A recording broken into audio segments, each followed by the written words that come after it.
Michael Jackson's name just showed up in the Jeffrey Epstein documents, and the internet lost its mind. Headlines everywhere, social media on fire, millions of comments. Now people yelling at each other, and everyone has an opinion. Some say he was guilty.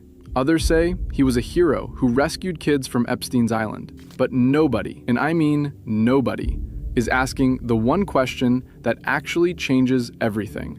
Why is the whole world talking about a man who has been dead since 2009, while the living people in those same files are still walking free? Stay with me, because what you're about to see is going to completely change how you look at this story. Just when you thought you knew everything there was to know about the often bizarre life of Michael Jackson, more information is revealed. The FBI has released more than 300 pages of formerly classified documents relating to the late King of Pop, including details regarding his child cases. It's also come out a man allegedly obsessed with Jacko's sister Janet threatened to kill the star and thousands of his fans if he wasn't given half of the singer's fortune.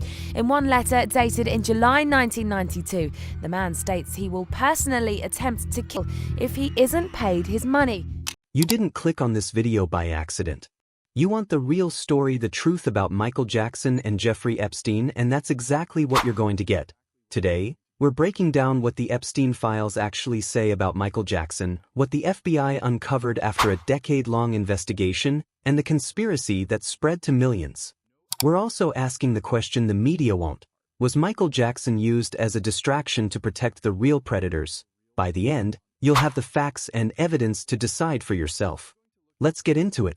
But why would the FBI have a 300-page file on Jackson? Turns out many celebrities routinely end up finding themselves under FBI scrutiny. There are FBI files on Marilyn Monroe, Frank Sinatra, Martin Luther King, even former Supreme Court Justice William Rehnquist. Many involve threats. The new FBI files detail how Michael Jackson received death threats from a man obsessed with his famous sister Janet. Now, before I start with real facts, I just want to make one thing clear. I'm not going to go much deeper into who is Epstein and what he did, as most of you might already know it. Two very different stories spread at the same time about Michael Jackson. One claimed he was connected to Jeffrey Epstein's crimes. The other conspiracy said he was a secret hero rescuing children from Epstein's island. Both went viral, and both missed the truth. Here's what actually happened. The Federal Bureau of Investigation investigated Michael Jackson for 10 years, from 1993 to 2005, after the first allegations surfaced.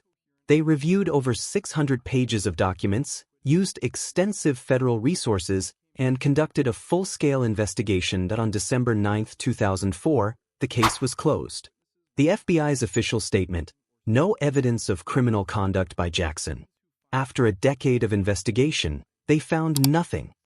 You're telling us nothing happened, is that right? Yes. All right. What you're really telling us is nothing happened while you were awake. Isn't that true? I'm telling you that nothing ever happened. Mr. Robson, when you were asleep, you wouldn't have known what had happened, particularly at age 7, would you have? I would think something like that would wake me up. Okay.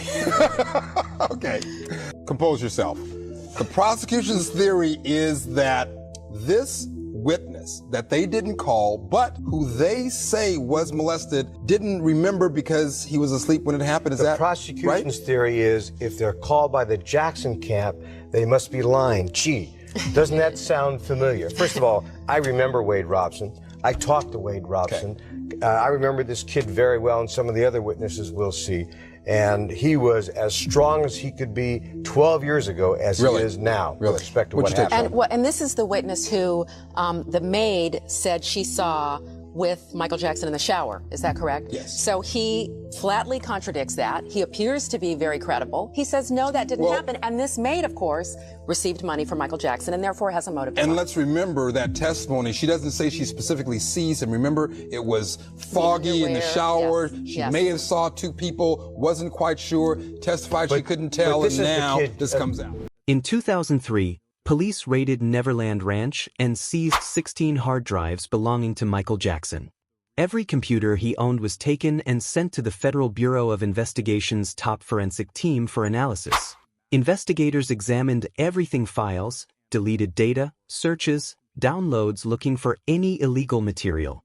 According to an FBI report dated April 5, 2004, they found no outstanding leads or evidence. There was zero record of accessing or searching for illegal content. 16 hard drives, the world's best forensic analysts, and nothing was found. No, I'm going to put it the way I had it before. Sorry. At the Santa Barbara County Superior Court, after months of testimony and a full trial, the jury delivered its verdict in the case against Michael Jackson. Count 1, not guilty. Count 2, not guilty all the way through count 14. He was acquitted on every single charge. Jurors later said the evidence wasn't there, the witnesses lacked credibility, and there was no physical proof. After 32 hours of deliberation over 7 days, they found reasonable doubt on every count. This wasn't a plea deal or a technicality, it was a full jury trial, and he was found not guilty on all 14 charges. I'll never forget that. Michael Jackson saved me from getting on a plane to that tiny island. When the DOJ released the Epstein files, the only link to Michael Jackson was a single photo showing him at a celebrity event alongside Bill Clinton and Diana Ross. The date was unknown, and there was no evidence of involvement in Jeffrey Epstein's crimes. Even public records noted there was no suggestion Jackson was aware of or connected to any wrongdoing.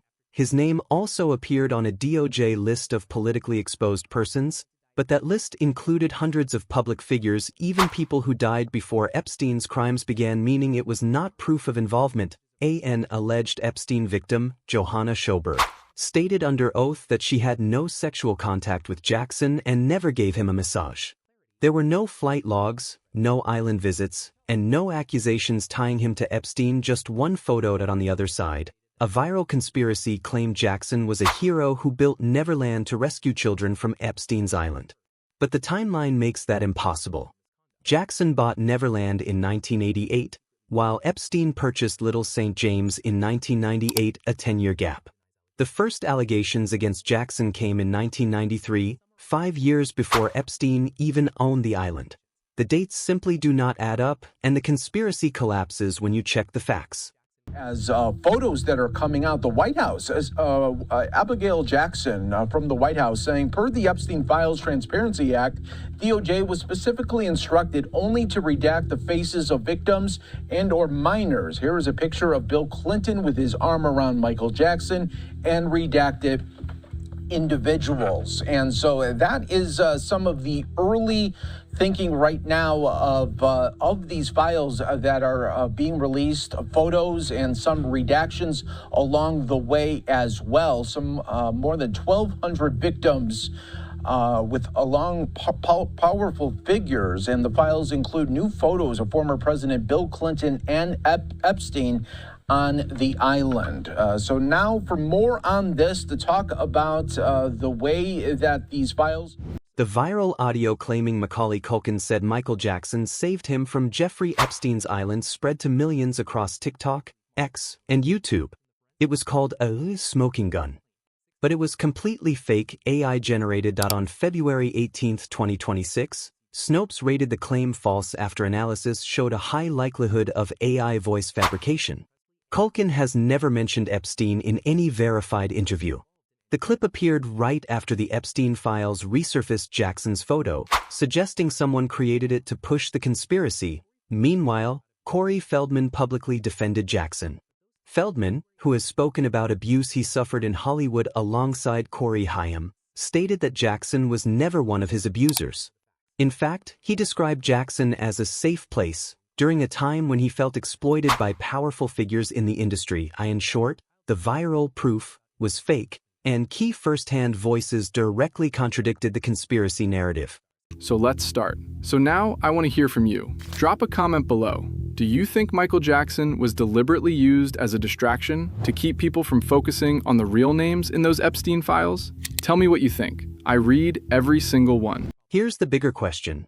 Why is so much attention on Michael Jackson, who died in 2009 and cannot defend himself, while living figures connected to Jeffrey Epstein face far less scrutiny? As people argue online about Jackson, survivors like Maria Farmer have said they tried to report Epstein years before his arrest and were ignored. Meanwhile, Viral AI hoaxes and exaggerated claims distract from real accountability. Spreading fake stories, even ones meant to defend Jackson, only damages credibility and makes the truth easier to dismiss. The documented facts are straightforward. A decade-long investigation by the Federal Bureau of Investigation found no evidence of criminal conduct. His computers were reportedly clean, he was acquitted on 14 counts in court, and no Epstein victim has accused him. The verified record stands on its own and it does not need conspiracy theories added to it. If this video gave you something to think about, share it with someone who only saw the headlines. They deserve to hear the full story too. See you next time.